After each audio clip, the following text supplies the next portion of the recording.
Greetings and salutations. Welcome to another episode of 365 Days of Gaming. Appreciate you taking that time to check out the video. Like, comment, share, subscribe. Greatly appreciate it. But without further ado, let's get into it. So today we're going back to the fighting game well. As you all know, there's going to be a lot of them, and we haven't really done too many of them yet. So I wanted to bring up one that's often talked about as far as hoping to see a remake or a relaunch, but we probably never will due to a bunch of different things that have nothing to do with us as fans. But we're talking about Bloody Roar. So on the surface, what is Bloody Roar, right? It's a fighting game where the characters can transform into animal alter egos. That's the simplest way to put it, right? You can fight each other as humans, and then everybody has a certain animal that they can turn into based on the character. And it's not the most in-depth fighter, but when it came out, it had a certain presence to where, you know, Bloody Roar is a name. If you throw it out there, a lot of people will look up and go, oh yeah, I definitely played that game. Whether it's the original, like we're talking about today, or any of the other variations and versions that came out, a lot of people have heard of Bloody Roar. And it's one of those games to where, again, it's not the most complicated. It's probably not the most balanced game, but it's fun in the basic sense of being fun. The combos aren't too complicated, right? You got punch, kick, guard, beast button. And then from there's different directional inputs, different combinations depending on the characters, command grabs, all those kind of things. And then it just goes from there, right? And for me, like some of my favorite characters is I primarily played a lot of Gato because I like lions and he's the lion. And then also I played Long the tiger because, he's a tiger and tigers are cool too.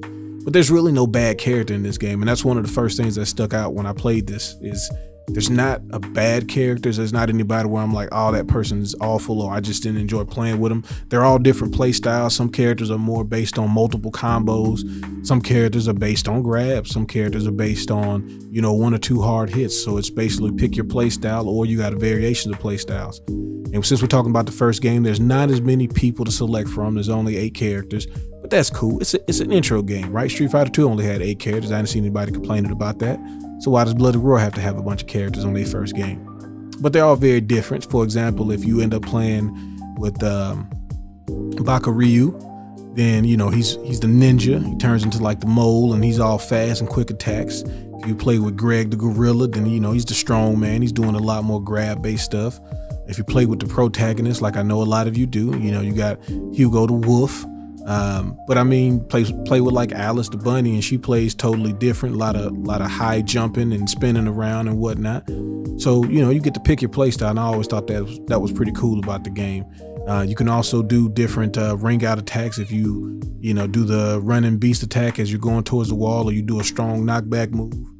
And that's another thing I like about this game, that even if you're not that good, you can pull off 1 or 2 moves that make it looks like your character is doing a lot of damage. And I always think that that's an important thing. Sometimes fighting games get so caught up on the learning curve, and in order to do something cool, you got to know all these commands and timing and frame data and all that. And Bloody Roar in the base form really wasn't about that. You could just press forward and beast attack, and your character is probably going to do some strong move, or forward and punch, or down forward punch, or down forward beast button. Like it's not made to be a difficult game. Yeah, there's some nuances and there's some things about the parrying and things like that you can do that are definitely high level, to where if you're better than someone, they're probably not going to beat you.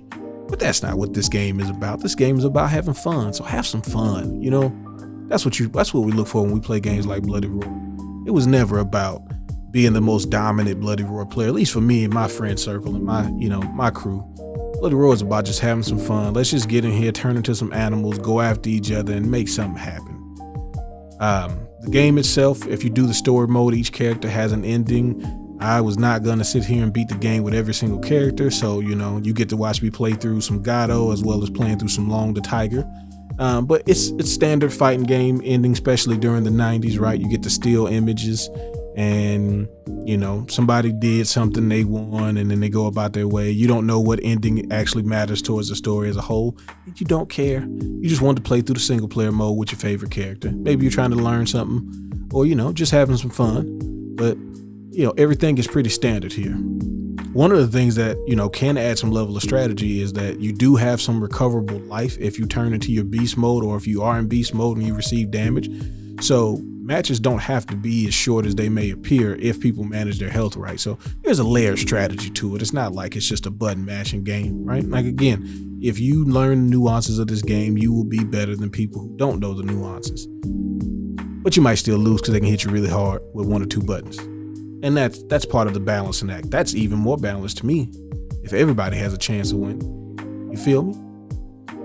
Now, I know you played Bloody Roar. I know you heard about Bloody Roar. I know you saw Bloody Roar. I know you got your personas out there. So let me know who your favorite character was. Was it because of the animal, or was it because of the character himself? You know, what made you gravitate towards that particular character? We probably will be doing another Bloody Roar, so that if your character is not a part of the original game, then maybe on the next time we visit this list of games that you see the character that you normally play with, and you can talk about them then, because definitely one of my favorite characters is not a part of the original game. But I will leave that for another day. But as always, appreciate you taking out time to check out the video. Have fun, be safe. Peace.